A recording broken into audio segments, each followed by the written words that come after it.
भगवान शंकर की कृपा से जीवन में कैसे सफलता प्राप्त करें। भक्तों, आज मैं आप लोगों के लिए गिद्ध और गीदड़ व ब्राह्मण के बच्चे की कहानी का प्रसंग बताऊंगा। प्रसंग इतना सुंदर है जिसे सुनकर आप सभी लोग का चित्त प्रसन्न हो जाएगा। जो व्यक्ति अपने जीवन में कुछ प्राप्त करने की इच्छा रखता है उसे यह संवाद जरूर सुनना चाहिए।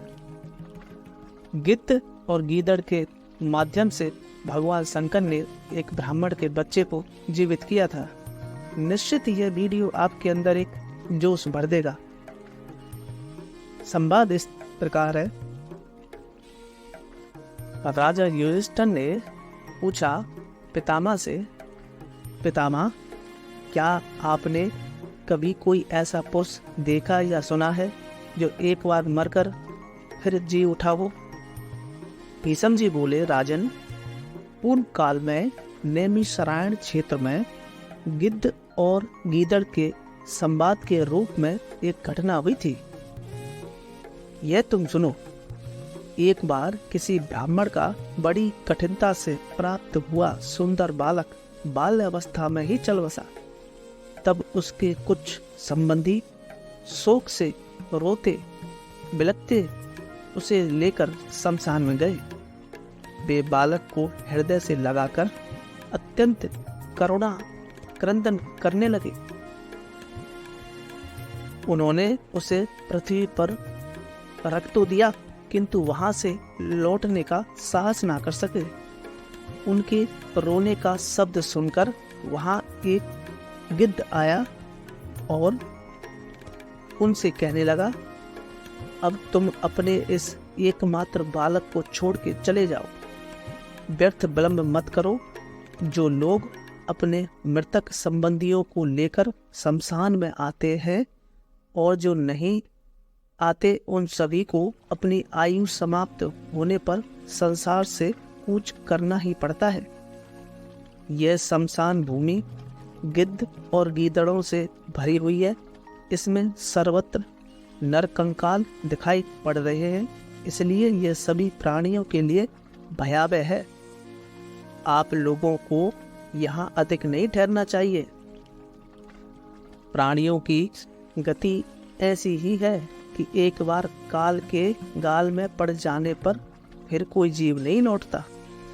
इस मृत्यु लोक में जो भी जन्मा है उसे एक दिन अवश्य मरना होगा।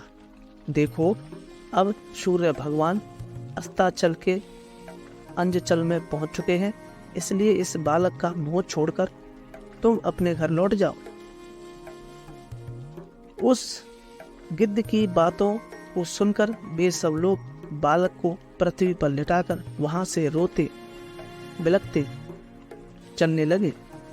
इतने में ही एक काले रंग का गीदड़ अपनी माद में से निकलकर वहां आया और उनसे कहने लगा, मनुष्यों, वास्तव में तुम बड़े स्नेह शून्य हो। अरे मूर्खों, अभी तो सूर्य अस्त भी नहीं हुआ है, इतने डरते क्यों हो? कुछ तो स्नेह निभाओ। संभव है किसी शुभ घड़ी के प्रभाव से यह बालक जी ही उठे। तुम कैसे निर्दयी हो। तुमने पुत्र स्नेह को तिलांजलि देकर इस नन्हे से बालक को पृथ्वी पर कुसा बिछाकर सुला दिया है और उसे इस भीषण शमशान में छोड़कर जाने को तैयार हो गए हो।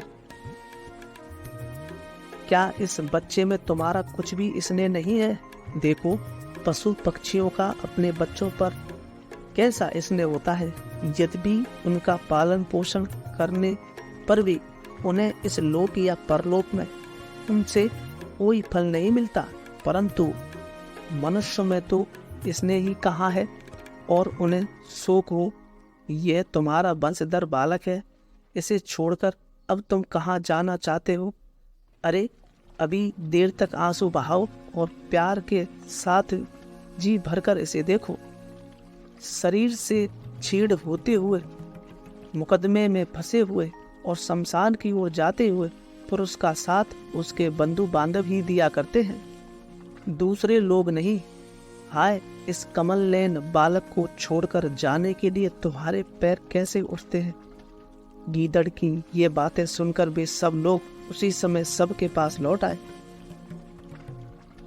अब वह गिद्ध कहने लगा, अरे बुद्धिहीन मनुष्यों, इस अत्यंत तुच्छ मंदबुद्धि गीदड़ की बातों में आकर तुम लौट कैसे आए। थोते काट के समान इस पंचभूतों के छोड़े हुए चेष्टाहीन शरीर के लिए तुम शोक क्यों करते हो। अब तुम तीव्र तपस्या में लग जाओ, उससे तुम्हारे सब पाप नष्ट हो जाएंगे। देखो, तपस्या के प्रभाव से सब कुछ मिल सकता है। व्यर्थ विलाप करने में क्या रखा है। धन, गौ, सोना, मणि, रत्न और पुत्र, सब का मूल तप ही है। तप ही से ये सब चीजें मिल सकती हैं। मनुष्य अपने पूर्व जन्म के कर्मों के अनुसार ही सुख दुख को लेकर जन्मता है। पिता के कर्मों से पुत्र और पुत्र के कर्मों से पिता बंधा हुआ नहीं है।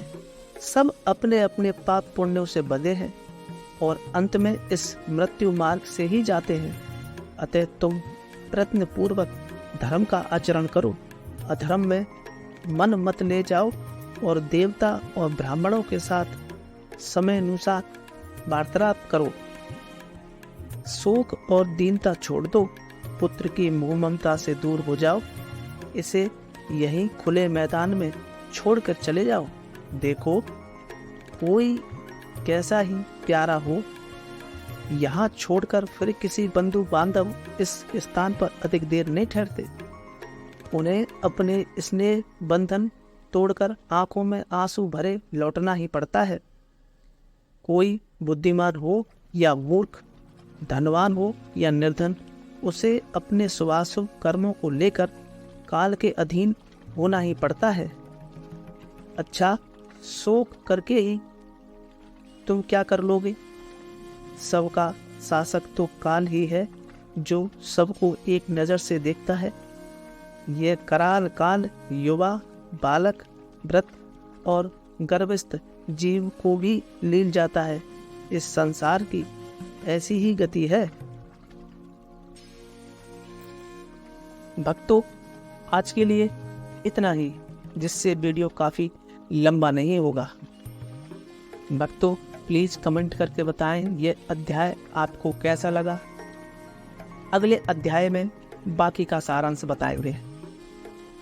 प्लीज़ चैनल को सब्सक्राइब करें, कमेंट करें। पूरा वीडियो देखने के लिए धन्यवाद।